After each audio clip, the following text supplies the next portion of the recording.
Welcome to the TechLink Health Podcast, an on-demand source for the top trending healthcare topics and insights. Delivered by key opinion and emerging leaders and as featured on the TechLink Health app.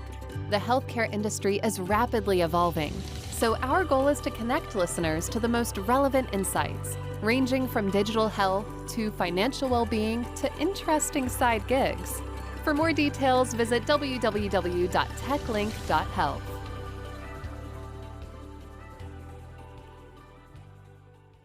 Well, hey everyone, welcome back to the TechLink Health Podcast. I'm Dr. Sarah Saman, and my guest today is Rick Schrock with Exokinetics. So, in the past on the podcast, we've talked about a range of health tech and medical devices that are leveraging next generation technologies to improve health outcomes. And these devices include those focused on developing areas of practice such as heart health devices, neuro-tech, and deep tech such as AI and machine learning. And we're living in an era now where many health issues can be potentially treated by advances in next generation technologies. These include brain computing interfaces such as Neuralink or Synchron's BCI, but we're not completely there yet. And in the current state, many technologies and devices are hard at work to ensure that those living with certain conditions today can improve their quality of life today while innovators are building the bridge to the future. So, in today's episode, we're focusing on technologies and devices that are helping to shape the present as well as the future for those with health conditions that create issues with mobility. The topic of mobility issues is going to continue to be a societal challenge as many developed countries face an influx in aging demographics and the broader landscape of those who have conditions that affect their mobility. And by 2050, the number of people aged 60 and older is projected to double, reaching 2.1 billion, according to the World Health Organization. The population aged 80 and older is growing even faster, and they're expected to triple by 2050, reaching 426 million.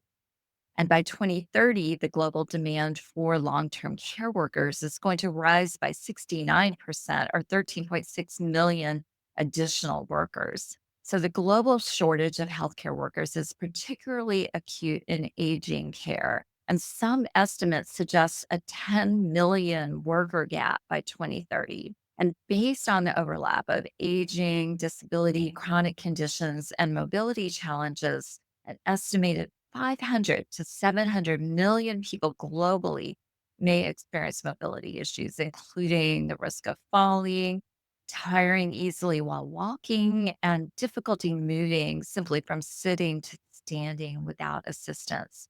So, all of these macro trends create scenarios that have economic impact alongside the healthcare burdens and workforce challenges, as well as the personal impact. So, how can improving mobility issues help? Here to talk about all of this and more is this episode's guest, Rick Schrock. He's an Air Force veteran and a seasoned executive leader in the medical devices, biotech, and diagnostic space. Rick currently serves as the CEO of Exokinetics.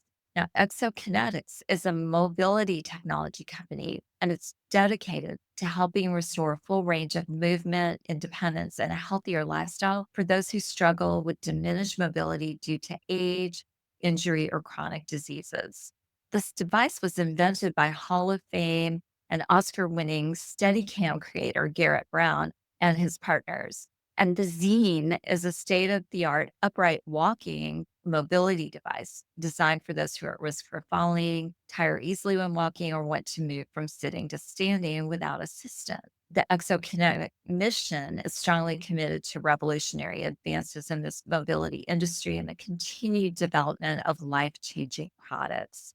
So it goes without saying that Rick and Exokinetics team have a passion for improving the quality of life for those with mobility issues. And we really look forward to getting his perspectives on this podcast. So without further delay, we're excited to welcome Rick to the podcast. Rick, thank you so much for joining us today. Thank you, Sarah. It's such a pleasure, and it's nice to meet you. Well, thank you. And to start and give our listeners some background, can you take a moment to introduce yourself in a bit more detail? Tell us about your journey in the medical diagnostics and devices space, and maybe what led you to this company. Sure. Well, as you said in the introduction, I'm actually a veteran of two worlds, both the Air Force and also the medical device industry for over 30 plus years. It all began with my interest in science. Like you, I had a keen interest in biological science, where I got my degree in biological science at Baylor University. And it was a wonderful path. However, I wanted to go into the Air Force and fly. So after school, I went in to fly, and unfortunately, due to a medical disqualification, I wasn't able to do so. But I finished my career as an Air Force intelligence officer and just had a true master class in leadership, mission driven success metrics. And it was just really wonderful experience. But after the service, I wanted to take advantage of my medical and scientific interests.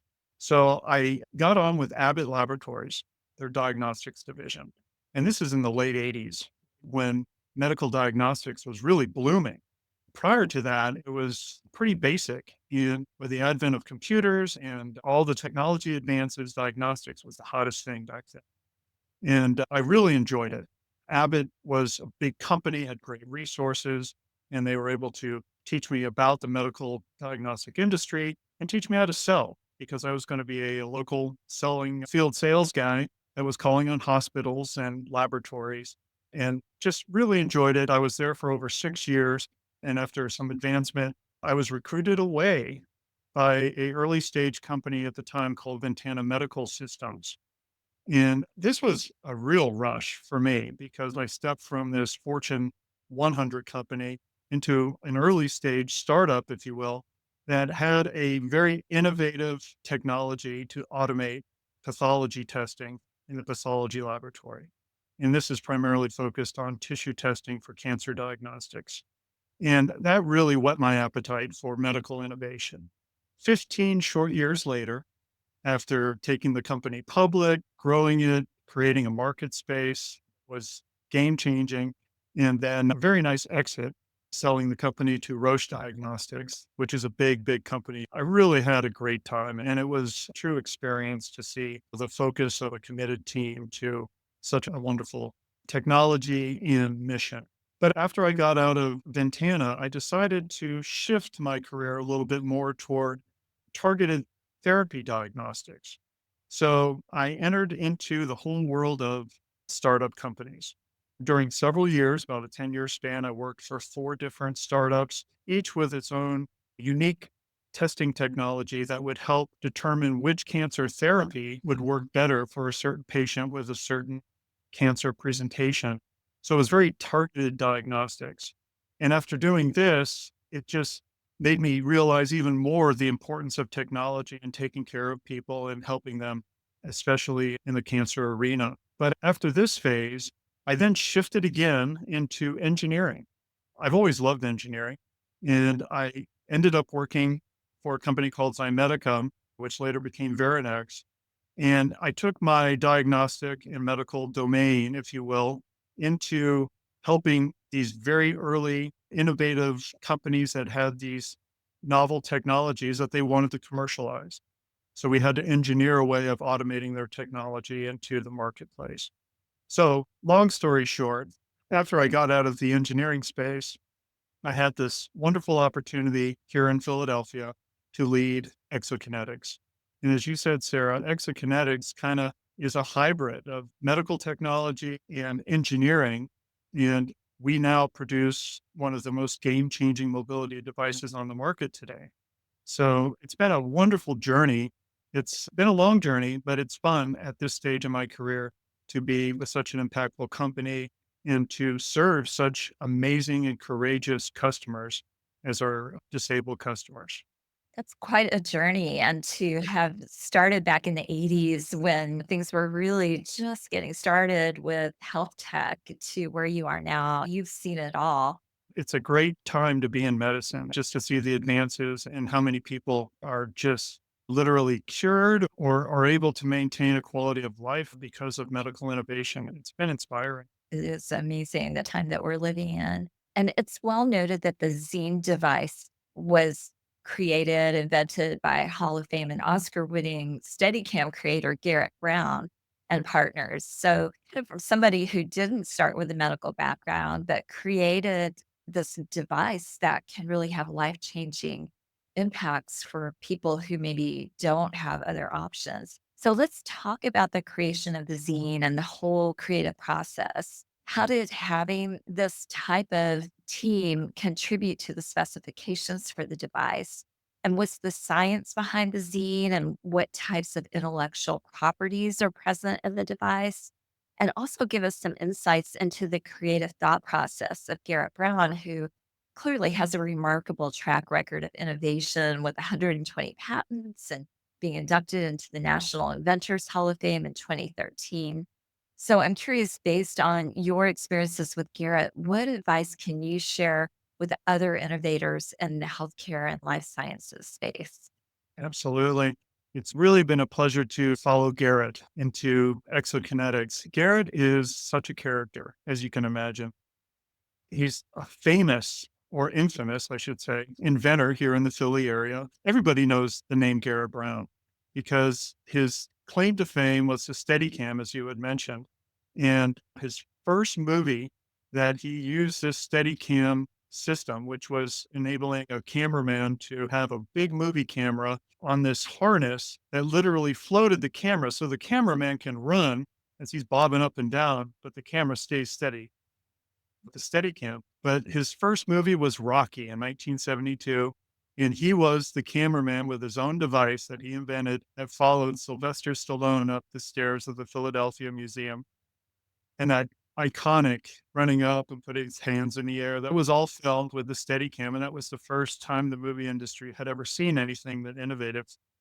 So, to your point, Garrett is one of these rare people that just sees not only outside the box, but outside the box of the box. Interestingly, I think it was probably 2014, 2015. His father was getting quite old, and he was watching his father and his father's friends really struggling with their mobility. They were using these walkers that we all see people supporting themselves with their arms and their wrists and just trying to keep their body up. He was seeing them use wheelchairs, which was basically giving up, especially for those that still had utility of their legs. The wheelchairs just took away their mobility and took away their legs eventually. So Garrett took his creative ability to see outside the box and looked at his father and his friends and said, "What can I do to help them in their mobility challenge?" So he came up with some early ideas and he quickly hired a few engineers. And those engineers and Garrett started Exokinetics in 2016. And they immediately started prototyping devices that would enable more mobility freedom, more mobility independence, and more mobility confidence. But he didn't 100% know what that was going to look like. So, interestingly, it was a very iterative process. Garrett and the engineers on his team, they started producing a total of 8 different prototypes. And these prototypes were all brand new to the industry, and each one addressed a certain function that eventually is our commercial zine today. The first prototype was kind of like a walker with wheels on it instead of pads, and it had a seat welded into it. So you could kind of walk a little bit and sit a little bit and you kind of coast around. And you had tillers on the handle, which turned the front wheel. So you kind of steer yourself around. Very archaic, but got the idea of, hey, you can really glide with a device where you're supported by a seat instead of supporting yourself with your arms. The second iteration really focused on a new concept that he had is, hey, what's the fun of mobility if, you need to sit down or you need to sit at a table and eat? So he goes, well, why don't we figure out a lifting device that will enable somebody to go from a seated position to a standing position and back down to seating again safely. So that was the next challenge that they had to come up with. And then finally, the third phase was how do we make this thing so it's not like a shopping cart? It has wheels, but you don't want to just be drifting around as you're walking. So they came up with a very novel way. It's called a phase change dual caster. in the front wheels and in the back wheels, which actually keeps the device going in a straight line until you want to turn. And then finally, right before they said, wow, I think we're getting close to a commercial product, they said, well, let's make the whole thing adjustable so it can adjust down to a 6-year old size up to a full size man of 250 pounds.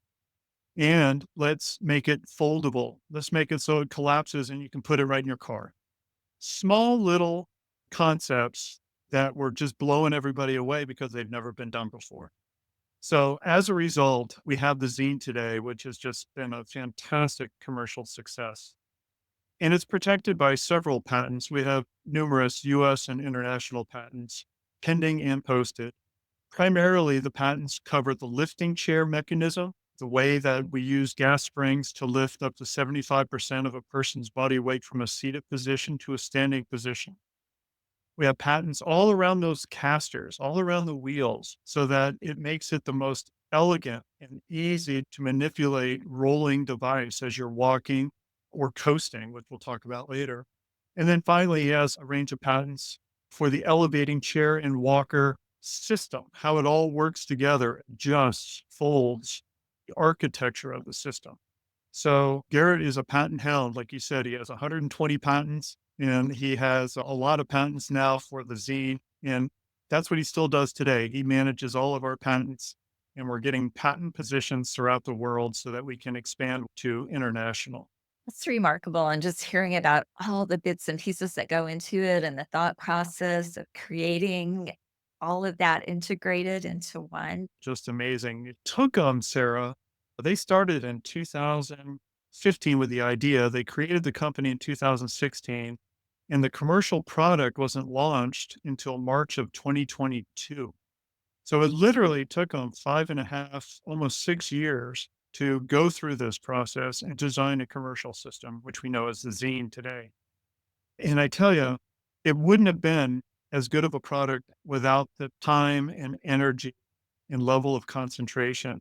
And it kind of helped that they had COVID right there in the middle too, where they all just did a lot of this in his barn outside of Philly in a very focused manner. But yeah, it's tremendous to see when a device that is a groundbreaker can go to market and be so robust and reliable. I mean, people with their zines are using them all day long, going up and down, walking around. Oftentimes they're coasting and they're really just using the heck out of these devices day after day, year after year. And there's very little, if any, wear or tear. That's really remarkable. And you touched on this already, but tell us about some of the use cases for the Zine device and what sort of range of conditions that limit mobility would be applicable to using this device. Who are your typical users? And also, you touched on some numbers in the introduction, but along those lines, let's look into the global implications for the device and how many people across the world are impacted by the type of mobility issues that the zine might be able to help with that would improve their quality of life. Absolutely. As far as use cases, the zine is designed for anybody that has a challenge with endurance, strength, or balance. Those are the areas that the zine can truly help with. Now, that's a very broad category, but our primary customer base is mostly people that are suffering from some sort of chronic disease, right? That's a neuromuscular degeneration of some sort.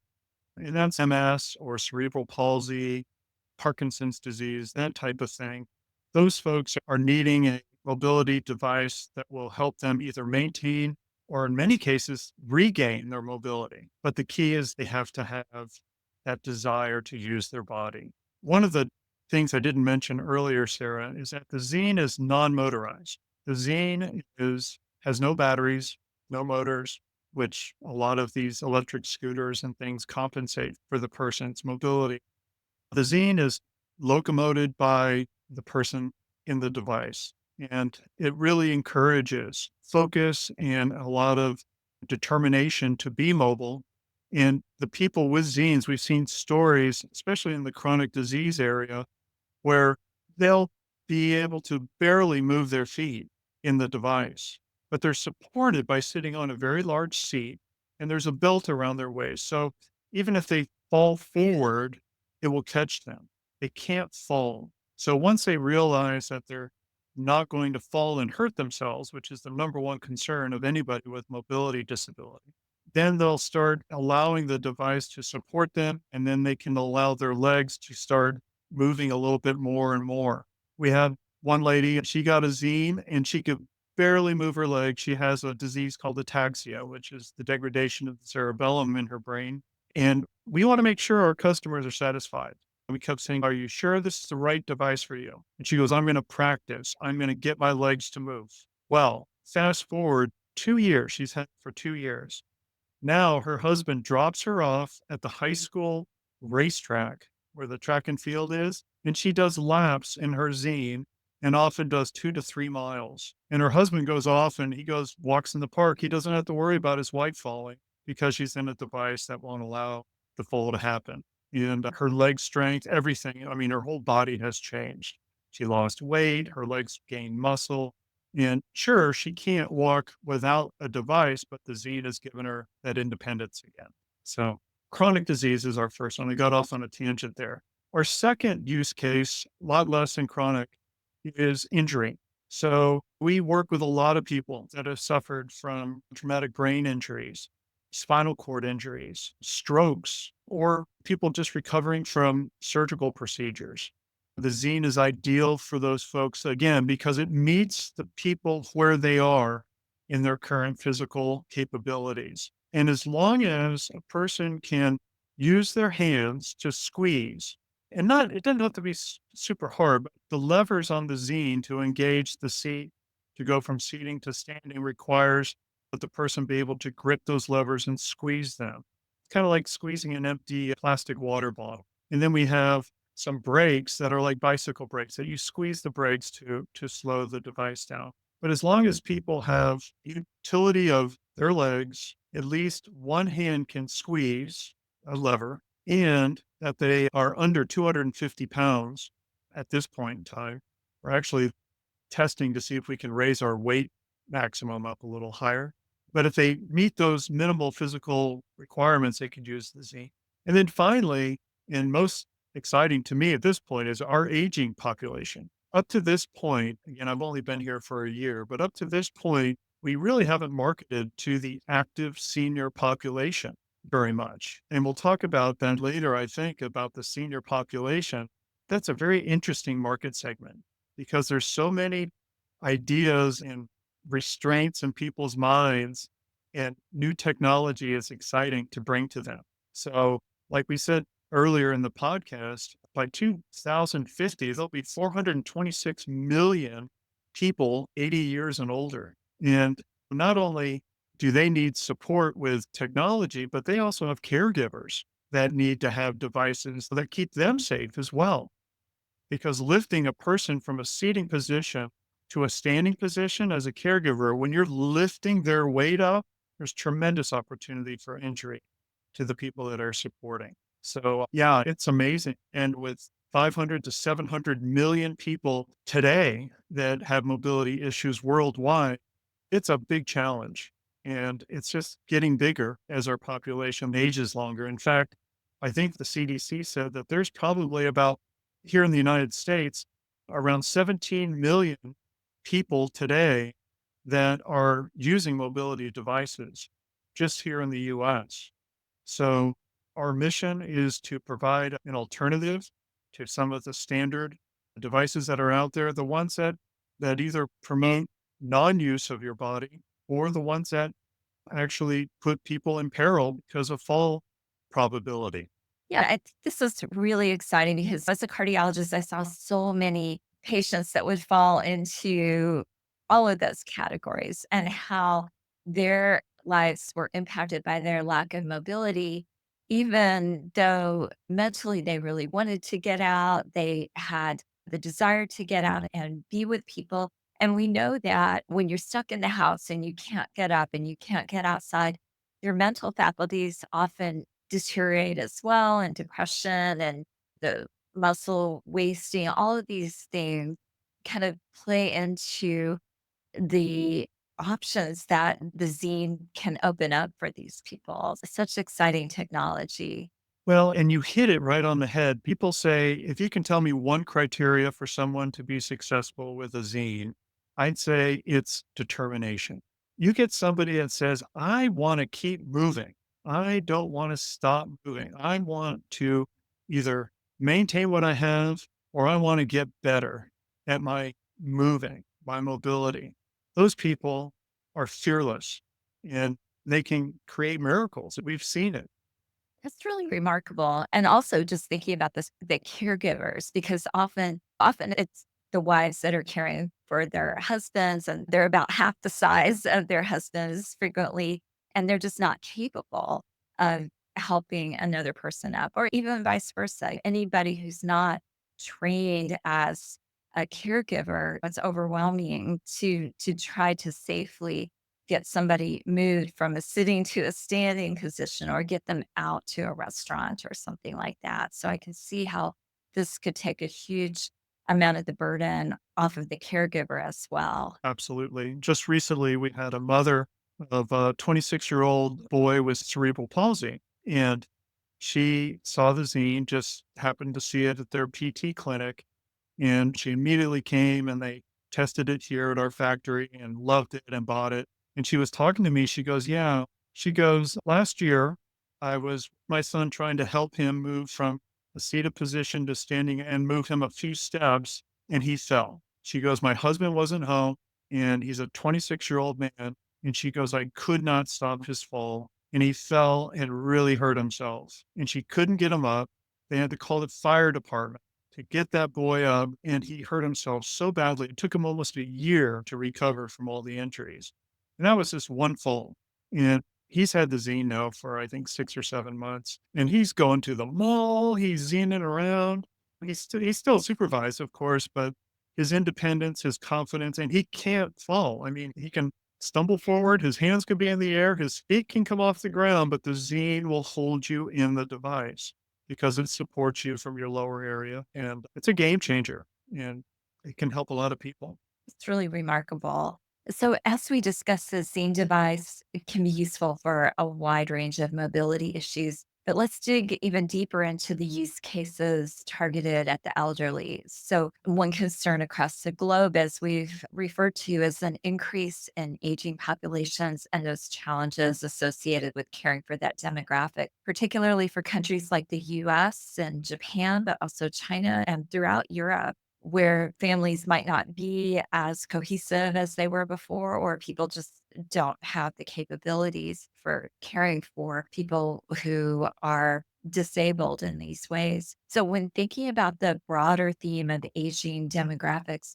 what are you seeing and how is your strategy accounting for the demands at a global level? And also related to that topic, who are some of your closest competitors in this space? And in general, what are your thoughts on how countries faced with this challenge, maybe outside of the US, can approach this situation? Well, what we see, and I think everybody out there really sees, is that our elderly, and especially first world nations, many of them, and I'm just going to say it, are lazy. There's a trend out there to put our elderly into wheelchairs or put our elderly in these electronic scooters where they don't have to use their bodies. And then the seniors that are using the walkers, CDC said that a few years ago, there was over 47,000 emergency room visits from people that fell using their mobility walkers because they're so unstable. And it's just this mindset, this is what you do. So I think what we need to really concentrate on, especially as technology grows, is we got to steer people into technology. There's a paradigm shift that's really needed with our elderly community that we shouldn't let them take that electronic way out or wheelchair way out. We should really motivate them to use their body and they should be able to maintain what they have for as long as possible. Many of them that were in wheelchairs can regain mobility, like we talked about. And it's so important for people to understand that. And Zine in itself is actually, many people use it as an exercise device. They may have perfectly fine mobility, but their endurance may be down. And when they want to play with the grandkids in the park, they can go out with their Zine and they can walk, they can coast, which is when your seat's a little lower and you put your feet out in front of you and kind of pull yourself along. You can really get moving. We call it zening when you coast. But when you're tired, all you have to do is just bend your knees because you're supported by this very large seat with a prow that goes between your legs. And you're able to actually just rest at any time without manipulating the device or moving out of the device. And what's really fun is we call resting at eye level the bar stool mode. So when you're tired and you need a rest, you can engage your lift levers up to a higher position, and then you put your feet up on these foot rests above the wheels and scoot back into the seat. And you're now sitting literally at a 5.5 foot to 6 foot height. So you're looking at your family, friends, and peers at eye level. And like you said, Sarah, that confidence boost is immeasurable. I mean, you can't believe the dignity these folks have when they're part of the conversation because they're sitting up there at quote standing height and they're engaging with everybody eye level. So there's a paradigm shift that needs to happen. And we're even seeing it here in the US. We're really trying to get Zine to be adopted more by the elderly population. But we're running into these roadblocks because they say, just the walker's fine for me. No, it's not. You don't want to fall. You want to have a device that protects you safely in your mobility day to day operation. And you asked me about the competitors in this space. Interestingly, there really isn't any direct competitors. I was with my team earlier and we were just brainstorming in the conference room, doing the Garrett Brown, thinking outside the box. And we basically said, you know what? The Zine, interestingly, is not just one mobility device. It's actually 9 different devices in one. It's a fall prevention device. It's a sit to standing device.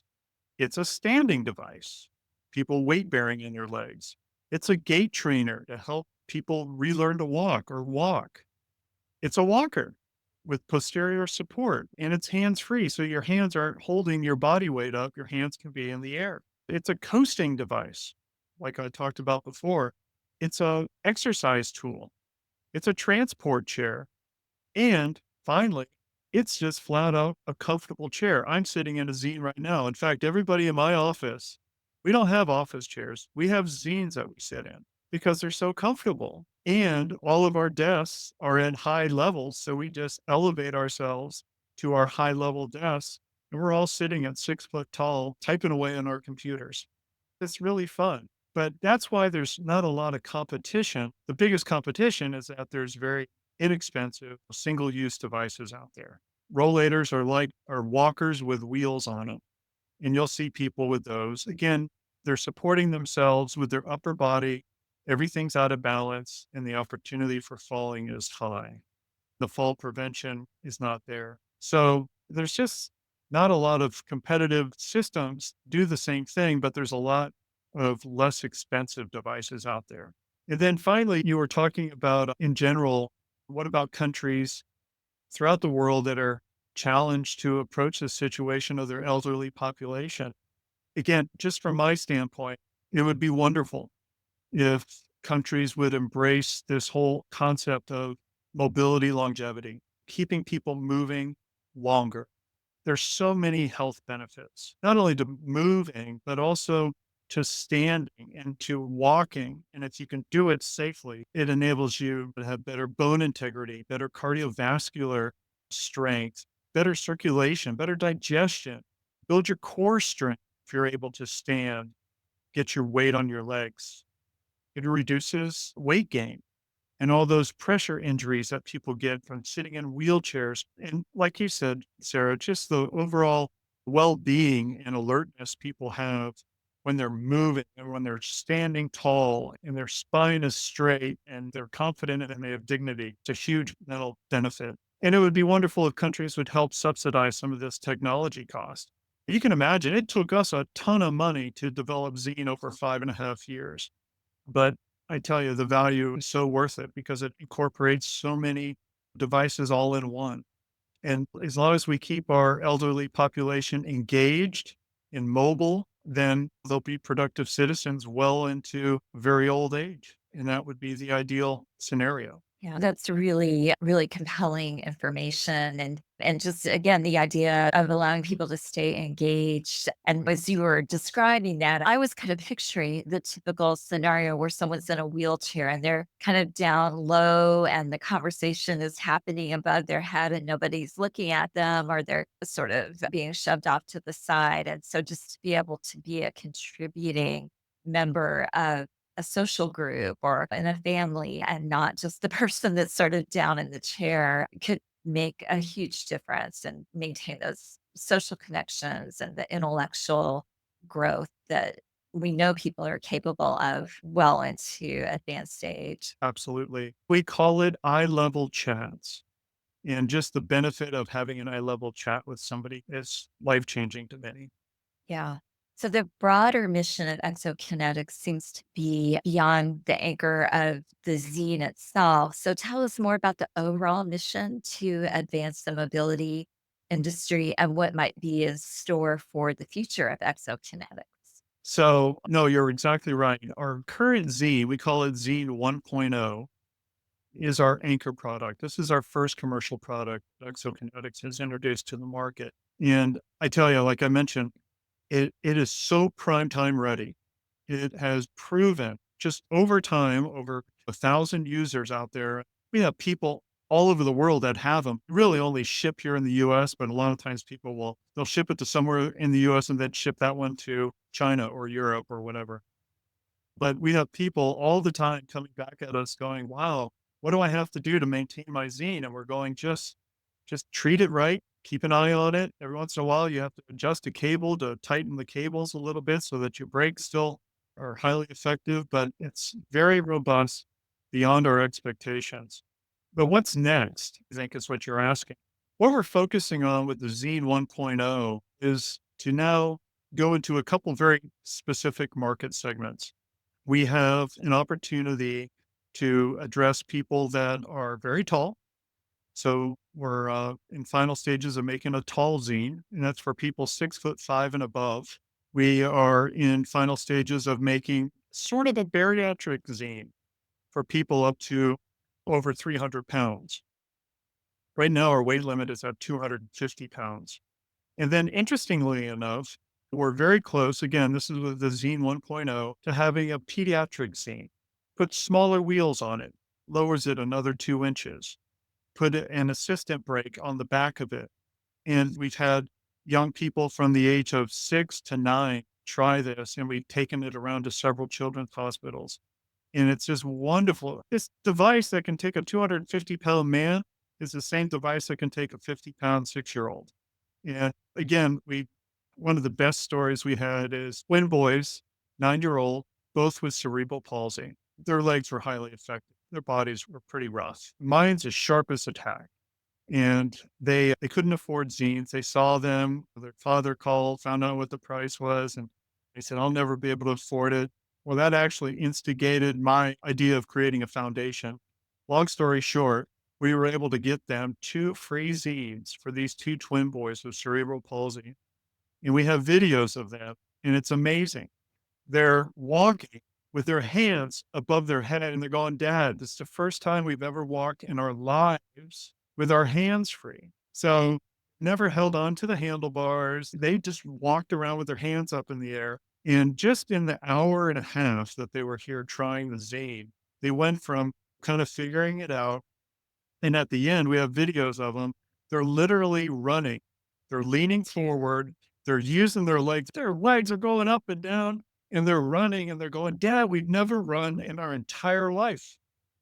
That's why we have cleanup all around the office, 'cause everybody breaks in the chairs, and it's just fantastic. You can't get better than that. It's such a beautiful story. And I can just picture that. And you think about that, if you can give something like that to a child who has their whole life ahead of them, who knows what that's going to do in allowing what development might be possible to happen. Absolutely. Well, we're excited because our next step is Zine 2.0. So, my goal is to grow the company significantly this year so that we can really put our profits back into development.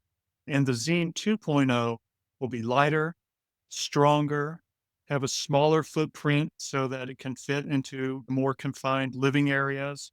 It'll be easier to fold and travel with. It's just already Garrett and crew. And Garrett's not a young man anymore. And he's in here designing just with the engineers every week, figuring out how we're going to make the next version even better.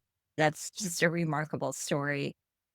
So, we often talk about deep tech and medical devices and wearable tech on this podcast, and we make the connection to the theme that data is frequently the fuel that's empowering the future of health. So, narrowing in on this theme of data, there's a quote on your website from a retired US Army major stating something to the effect that he was in a powered wheelchair for 12 years, no walking at all, and that because of the zine, he took his first 100 steps. Really powerful testimonial, especially someone who went from such a position of power and physicality to being in a wheelchair and then being able to regain mobility is just incredible. So while it doesn't seem that the zine is directly associated with being a data collection device, for example, having the function to count steps or something along those lines, let's talk about its ability to enable data collection through enhanced mobility for users and what this might mean for data collection in general and what type of other devices or wearables can the zine help to empower from a data collection point of view. And also what might be in store for the future of the next generation of the zine. And will there be a companion app or a digital channel in the future to track health metrics? Or will this remain more of an analog device or perhaps some sort of embedded chip or tracking? I'm curious how that might be integrated into the next version. Well, first of all, Sarah, you're hired. So we're going to put you on the design and development team because those are great ideas. But you're right. I mean, Zine right now is very analog. And we did that on purpose to stay away from motors and batteries. It is truly a designed device for mobility. But the Zine also is a safe platform for remote rehabilitation. Because of all the features the Zine offers, it enables people that are recovering from injury or recovering from stroke or whatever, TBI, that they can go home with a device that will protect them, but enable them to do exercises at home.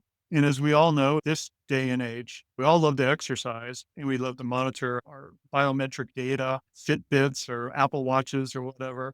Yeah, I really see a neat kind of integration with these biometric data devices and Zine because it would help people judge and kind of score their success and see how they're growing and doing better. So part of our challenge is we got to figure out, okay, how can we add sensors that gauge not only steps, maybe even stride lengths. There's some lasers that are built in that are measuring person's stride because as their stride increases, their walking ability becomes much more natural and their joint movement is much better as their stride increases.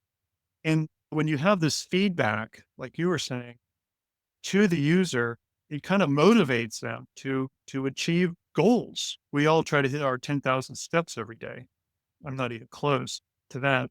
But the engagement that would follow if we had some really cool sensors and user feedback mechanisms, it's kind of like Peloton. We can have online zine classes. I could just see a bunch of great, energetic, and full of life elderly folks on a great Zoom call, all working out together and getting their heart rates up, marching in place, raising and lowering their arms and stretching their muscles. I'm sure it's just some amazing technology we can take advantage of to incorporate into our very analog system today. I could see that would be a lot of fun, and I think people do enjoy being able to track what they're doing and see their progress on their screen. So we just talked about data collection. Now let's dig deeper into the future of mobility and some of the deeper technologies that are hot topics, such as AI and machine learning.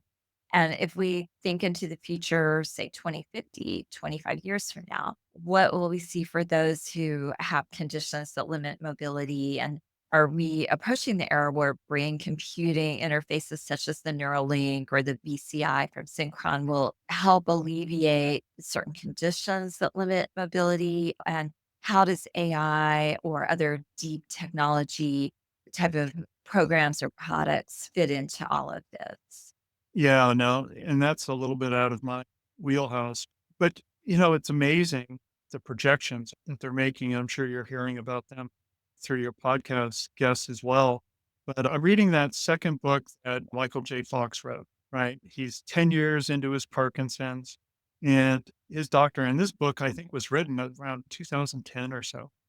But his doctor at the time said, Michael will likely be able to figure out what is causing Parkinson's.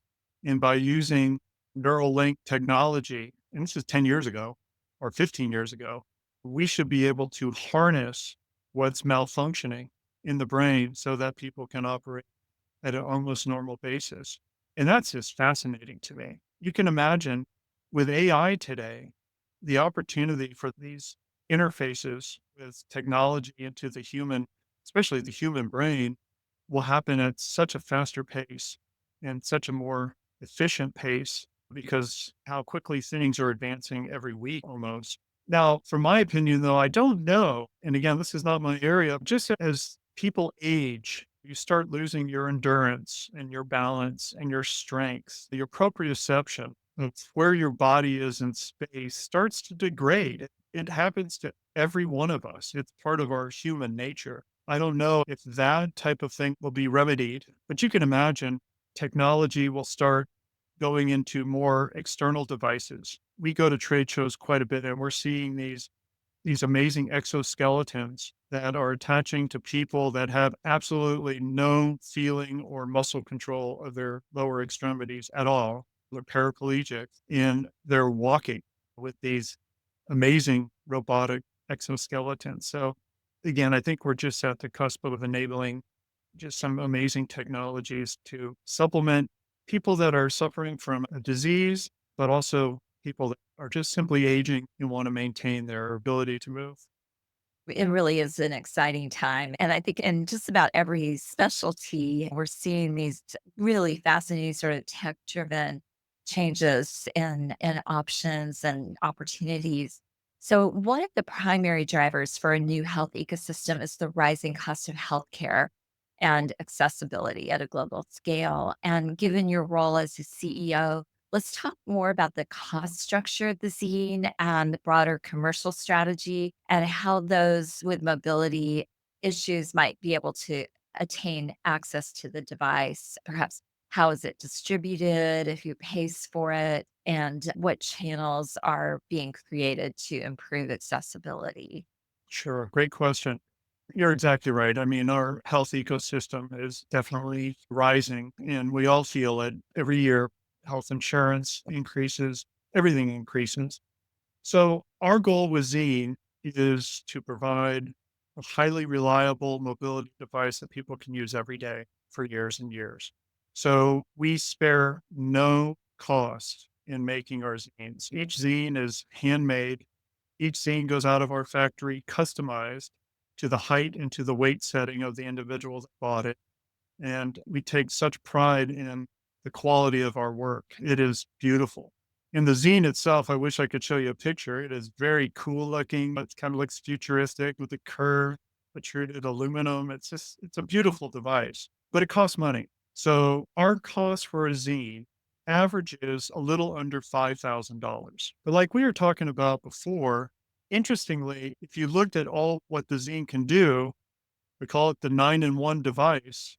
You're saving so much money because to get that same functionality, you'd have to get multiple other devices that are disparate, and it's not even close as far as $5,000. But there is a challenge, and it's a challenge that we're facing right now, is that we've approached insurance companies to see if they would cover it, including, of course, CMS, which manages Medicare and Medicaid. And the hurdles are very high. And for a small company that's trying to establish themselves in the market and get to a point of growth and sustainability, Right now, all of our zines are sold out of pocket.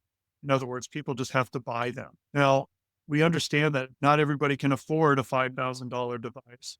So we offer a lot of financing options and things. And like I mentioned before, I actually started a foundation back in May. I don't know anything about foundations, but we were able to raise a pretty good chunk of change and supported over 15 people with their zines.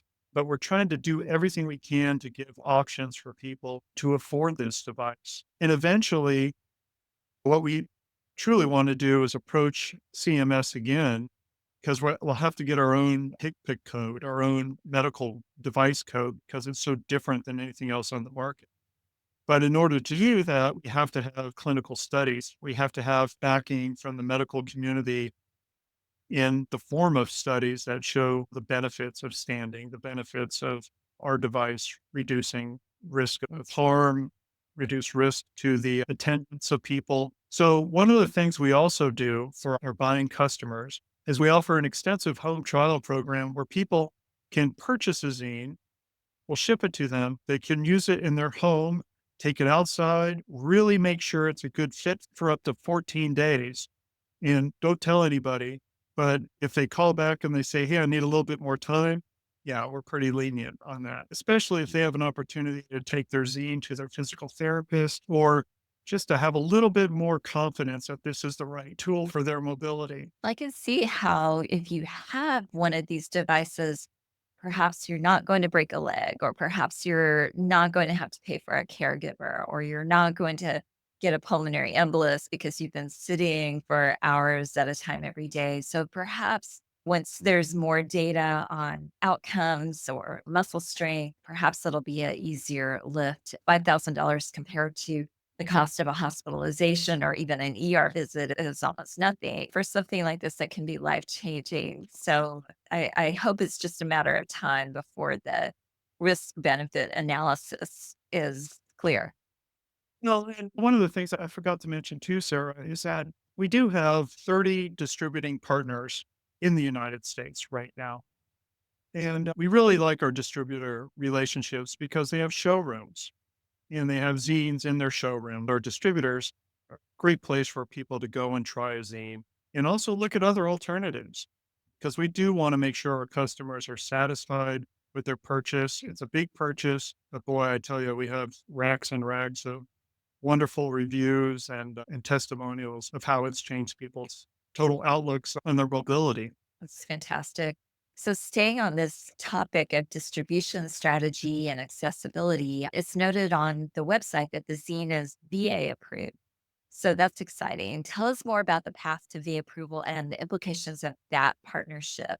And the sharing of best practices is a theme across previous episodes. So, hearing that part of the zine journey can be helpful for other innovators who are developing devices or solutions that might help veterans or their caregivers in some instances. Awesome. The VA, I tell you, that has been a recent find for us because again, like I mentioned, we're not covered by traditional insurance companies, but the Veterans Administration is like their own insurance company.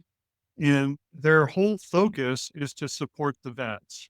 And they support them so well. It's just such a wonderful organization.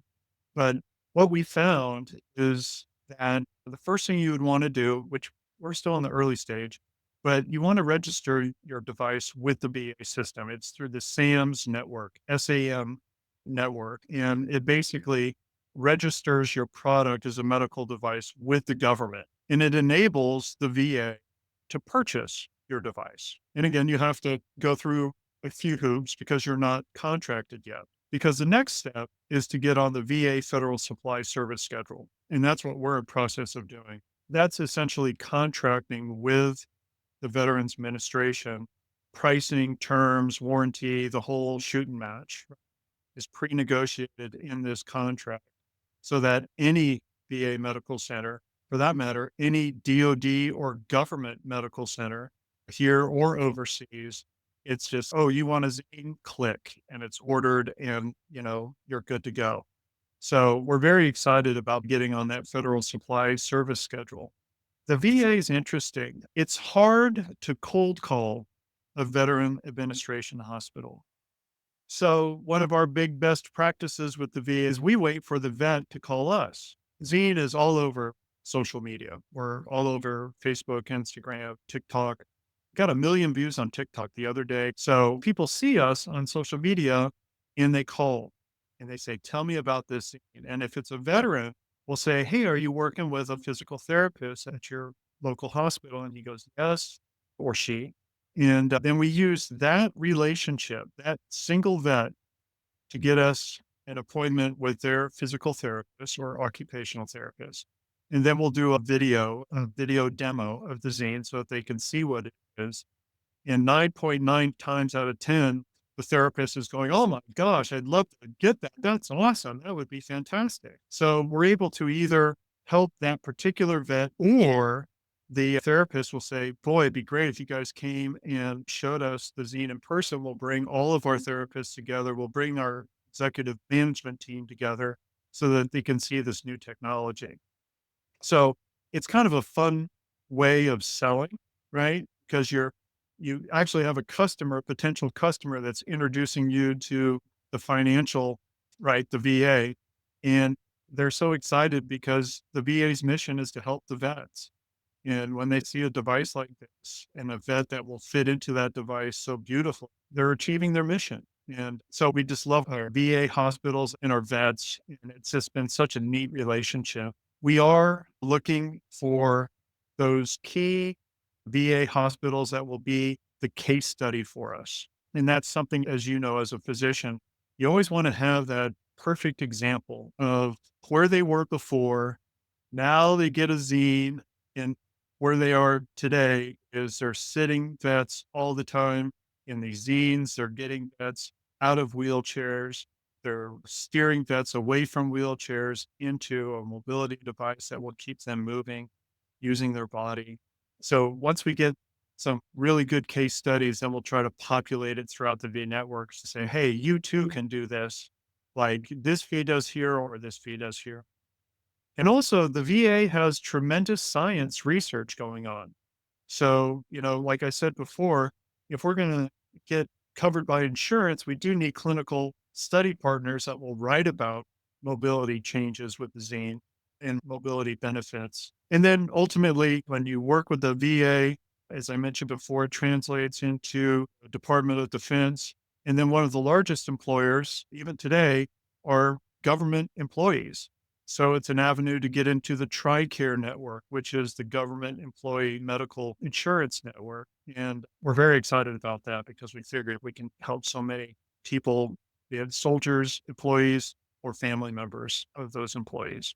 Some really exciting opportunities to really impact lives in a meaningful way. So there's so much going on in healthcare innovation and in health tech that it's difficult to hone in on all the developments, which also provokes the thought of what are we missing? So from your perspective as a veteran in the industry, is there something that we're not talking enough about that we probably should be? I think, and it's very applicable to your field of specialty in cardiology.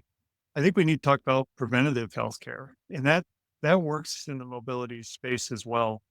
We need to find ways to avoid catastrophic failure of people that are struggling with mobility issues. We've heard so many stories. Well, I told you a story about the young man with cerebral palsy and how he fell and his mother couldn't pick him up.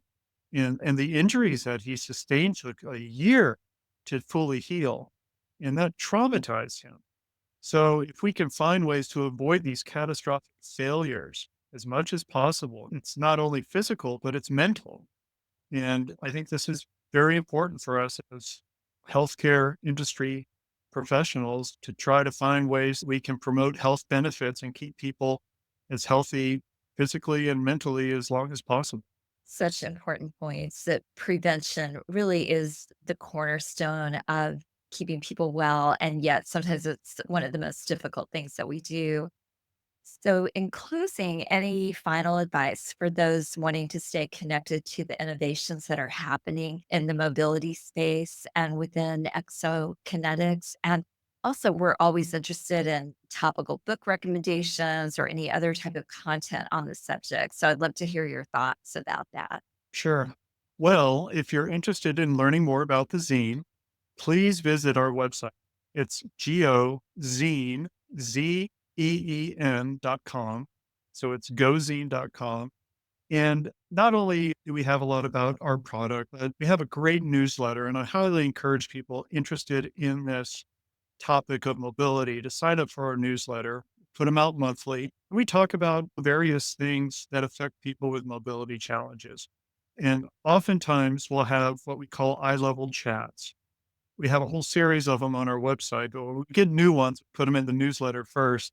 And it's typically 3 minute or so videos of users of the Zine device and their story. It's just amazing just to hear people's stories and their journeys and where it leaves them at a point where they have choices to make about how they're going to live the rest of their lives. For those of us that are not facing those types of disabilities, it really brings it home how brave these people are. And I just love to see the determination. They're going to make their lives better and they're going to do whatever it takes. And that's an amazing human spirit at work. So, but please, yeah, we would love to talk to you. And plus, I had the best staff in the world. They're the most compassionate, friendly people. You can call and just say, hey, tell me about this, or they'll do a video call with you and they'll show you the zine one on one. We have daily zine webinars you can sign up for on our website where you can join a bunch of people watching the zine demo. So we'd love to create a relationship with anybody that's interested. Well, thank you so much. This has been such an intriguing and inspiring conversation. My guest has been Rick Chirac with Exokinetics and talking about the Zine device. Thank you. Thank you, Sarah, for having me, and thank you, listeners, for hanging in there with us. Thanks for listening to this episode. TechLink Health is a healthcare advisory platform for consumers and organizations to stay informed with the latest insights while connecting with healthcare experts for telehealth, e-consults, and consulting services. For more details, visit www.techlink.health.